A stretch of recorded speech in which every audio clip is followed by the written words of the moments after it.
Solitaire du Figaro and Tour de France. You're watching the sailing updates, Destopnews. Welcome to the office. From Cherbourg, Jeremy Bayou wins the Solitaire du Figaro with panache. It was very hard during the whole race, but it was great. It's not bad to conclude like this. Following 3 stages full of emotions, only 4 skippers are still in the running to win the Solitaire when the fleet leaves Les Sables d'Olonne. Anything can happen during this final stage, starting in a solid 25 knots westerly breeze. The wind drops dramatically on the first night and the fleet is slowing down to the benefits of those favoring the direct route.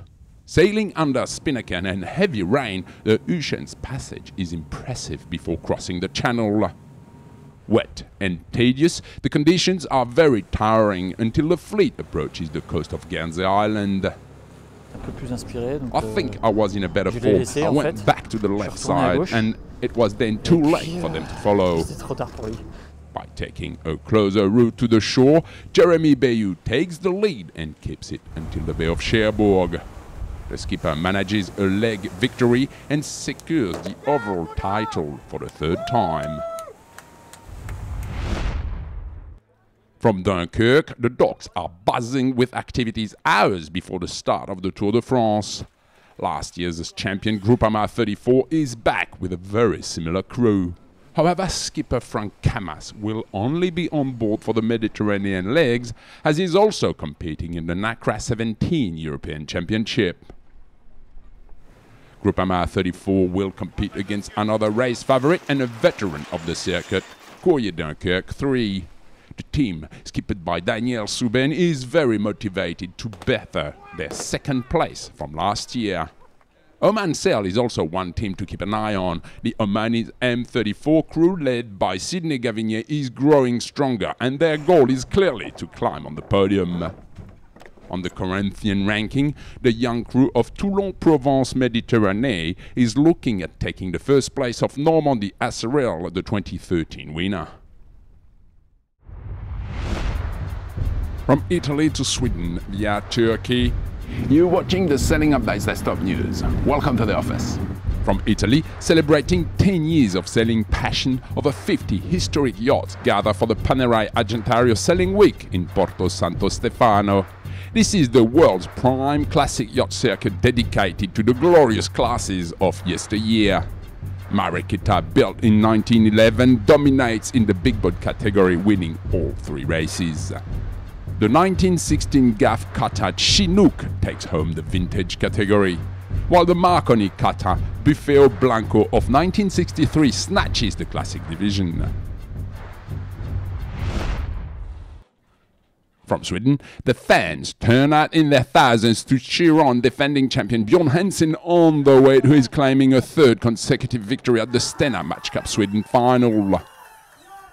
After scraping into the quarterfinals on Thursday, having finished qualifying in lowly 7th, Hansen has an equally tight run through the quarterfinals, beating Australian skipper Keith Swinton. Even on 1-1 with US Virgin Island Taylor Canfield in the semi-finals, Hansen claims 2 races in a row to gain his berth in the finals, where he will defeat Jan Williams from Great Britain.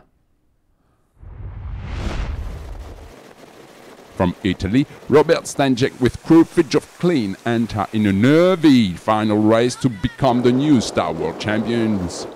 Clouds above the Dolomites Mountains and clear blue skies above the Lake Garda provides classic aura conditions with 12 knots of warm breeze pumping from the south. The title is decided in dramatic style on the last leg of the last race, with Stanjek Kleen struggling at the beginning of the final race.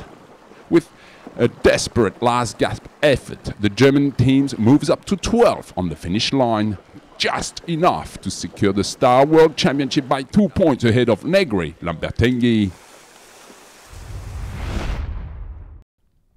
From Turkey, the European Championship of the Olympic windsurfing class in Sesme comes to an end with an exciting final races. After 4 days of tough competitions, championship is all about the double points medal race sailed in very rough weather.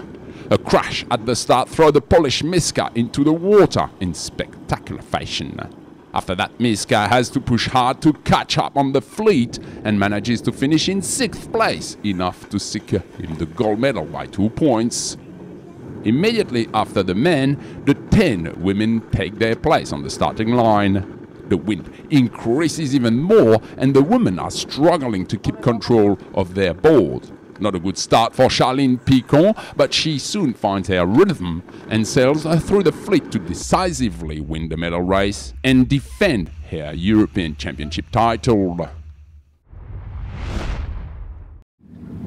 Rendezvous next week, same time, same place. Until then, goodbye and fair sailing.